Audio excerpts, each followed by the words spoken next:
And welcome back, everyone. Welcome back to something a little bit different, something a little bit special here. Welcome to not the Code for Giants Cup, as we just wrapped up, but we have one viewer replay to go over. Actually, I may as well set this up.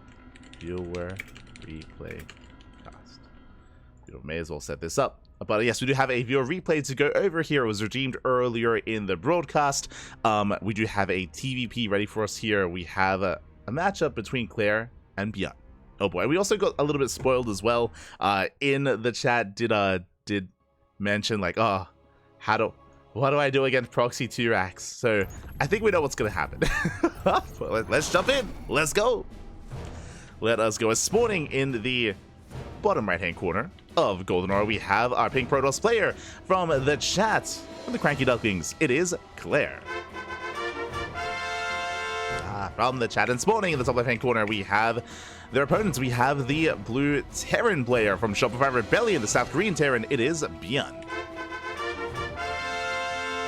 I believe Klaire has actually competed in some of our open cups over the past couple of weeks, whether it's Sparkling Tunic Cup, whether it's Nation's Total Tussle. I believe has been an active competitor, and likewise, as if you do compete in those open cups, you can actually face off against players like this, players like ByuN, Clem, MaxPax, Dark, Hero. You can play against your favorite players if you do sign up for those open cups. So I do recommend it, do encourage it, and I have a lot of respect for those that do take part, even those that are maybe lower in skill, maybe Diamond, Platinum, Masters, what have you.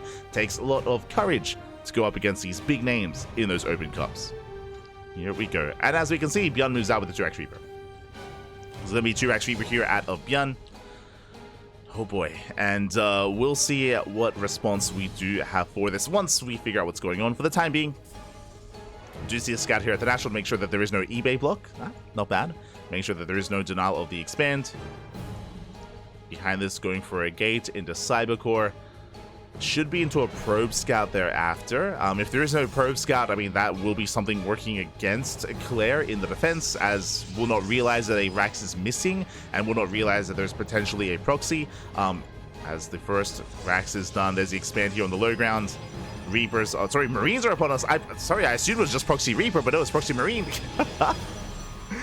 As Marines are on the way, SCVs have been revealed, and we should be seeing bunkers on the low ground. So very committed here by ByuN. Back in the main base, the first Zealot has now begun. Cybercore still on the way, and ByuN has control of the low ground. And Pylon is going to fall. So this is a rough start here for Klaire, as the Pylon is going to get picked up. At this point, I mean, the natural base is going to be forfeit here as well. It is very committed from ByuN. There is that to bear in mind. But we do need defenses back at home. Unfortunately, the Pylon just not finishing. We need shield batteries. We need shield batteries. We need another gateway as well to get some production going, to actually have something. If we cancel this expansion, we would have a refund, and we would have resources to actually invest into something like a gateway, something like a robo. There's the cancel. But alas, the follow-up here is delayed. Yeah, the production is later than it otherwise could have been if we had gone for that a little bit sooner. Meanwhile, ByuN back at home is transitioning. Is floating back home, is working on the next step. He's done enough damage. He's content with the damage he's dealt. And because this follow-up is delayed, because the gateways are late, that does mean that it takes that much longer to break out, and that means that ByuN is safe. ByuN is safe back at home. He knows that he's safe as well. Ay. Now, I could be mistaken. I'm not a Protoss player, but I could be. Oh god, we are reacting real hard to this. Jesus, that's a second shield battery that is a Pylon as well. I think something to bear in, that you can bear in mind if you're as a Protoss player and you're playing against this, is that if you do warp in a sentry after this, you can feel confident that you're in no danger, and you wouldn't need to react this hard, because this is turned into a one base all in basically from the side of Klaire. But like once you get a sentry out, you know that if we ever see a dive from ByuN, you can just force field the ramp and cut the army in half and have your way with it. So you don't have to invest this heavily into what we're seeing here. Once we get enough stalkers or an immortal, we can break out. SCV goes down, which means now Klaire can start to pick away at the bunker itself, can pull back once the shields get stripped away, can of course make use of the shield battery, and eventually deal with this. But it can also be difficult just because, especially if you don't face off against this sort of thing too often, then it can be hard to come over with a strategy immediately. Immortals on the way with the robo. But what I was gonna say, specifically against Proxy 2 racks, I believe you can actually save the natural. I believe if you pull the boys, if you did scout it, and if you did respond with an earlier Zealot, I think you can save the natural. But again, I'm not a Protoss player, so I'm not fully aware of that kind of situation, just because I'll be honest, I haven't seen this too often when it comes to casting. But against 2 racks, I think you can get away with it. Regardless, Klaire does move out. And at this point, Klaire is all in. At this point, it has to be an all-in. Prism's on the way. It's all or nothing.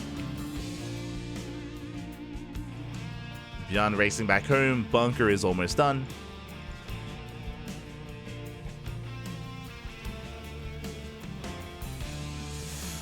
Oh boy. Now, with the help of the Warp Prism, you don't actually have to push into the natural. There is potential here to try to rotate and actually go into the main instead.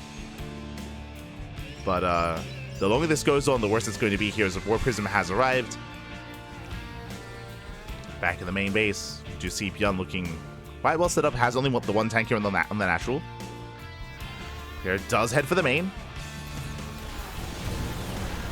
Does head for the main. Oh, gets a Cyclone, but the tank has arrived just in time. Oh, and a little bit of mistargeting there. Massive tank shots going off. The Immortal goes down, and that's going to be the main bulk of the army falling. Yeah, there's not much else behind this. Bit of miscontrol. The Prism goes down. And ByuN holds. ByuN holds. GG gets called, and ByuN does take the game. GG. Again, just a really rough start. I mean, in general, when it comes to defending against cheese, a lot of it, I think, does come down to experience. Just because if you face something for the first time, it can be really difficult to, as I mentioned before, to come up with a response immediately. At the end of the day, if we were going to be giving up our natural base, I do think that it had to be done sooner, just so you could afford the production faster and get into your Immortal production, get into the rest of your Gateway production as well. That all could have been much, much faster there if we had arrived to that decision sooner. On the flip side, if there was an earlier probe scout and if there was a realization that there was a proxy out on the map, we would have seen an earlier Zealot, right? There would have been a chrono on the first Zealot. The Zealot would have been a lot faster. With the help of the Zealot, I think you can pull the boys, and I think you can actually protect the low ground if your production is crisp behind it. I could be mistaken, but I think that's possible. That's where I would need like some like GM or Protoss players to like chime in. I don't think we have any in the chat currently, but like that's where I'd reach out to, like, I'd reach out to Eva. It's the Eva. Yeah, but for that time I'm less certain about. But if we are going for like a one base all in response, that's where we would need like some more decisive decisions made here.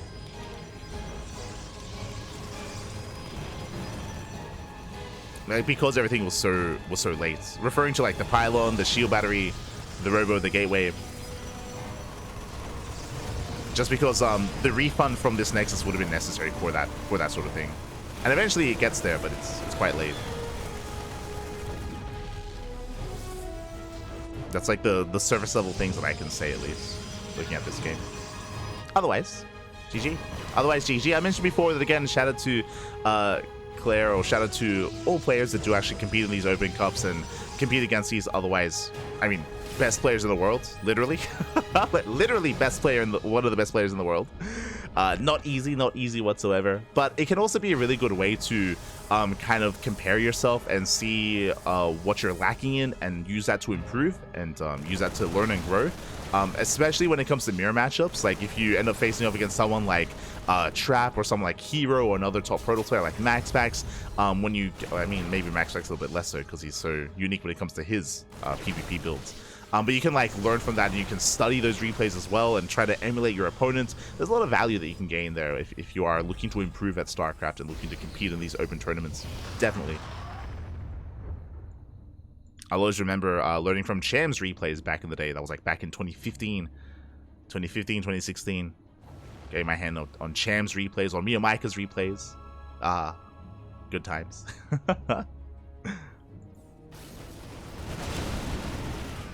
But yeah, with that, GG. GG, well played.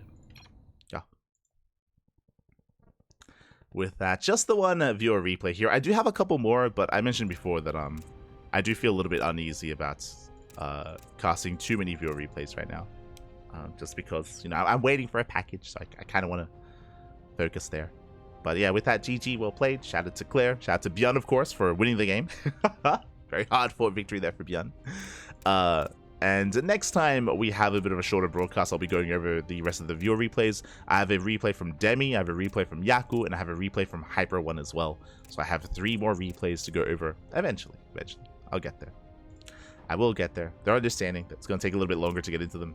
Otherwise, thanks so much. Thanks so much for watching. We're going to be going on an extended break in a way. The stream is going to be going down, and we're going to be live once again in 7 hours. In 7 hours time, we're going to be live here on this channel with the StarCraft Evolution League Group B. Group B here is going to be live on the channel. I might be with Yaku, might not be. Again, Yaku does have some other engagements IRL that he has to attend to.